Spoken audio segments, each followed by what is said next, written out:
Hello guys, kamusta po kayong lahat? So, gusto ko lang i-flex 'tong bagong iPhone ko, iPhone 15 Pro Max, na kahapon ko lang po nakuha and sobrang ganda niya guys and later, lalabas pa ako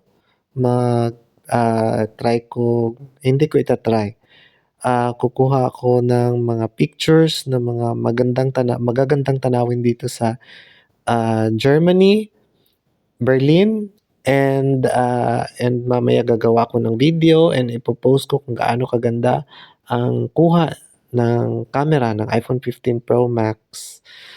So, yeah, super nice, bagong-bago talaga and very, very, very comfortable gamitin. And, napakagaan and super nice and yeah, see you in a bit guys. Alis muna ako and thank you. God bless us all.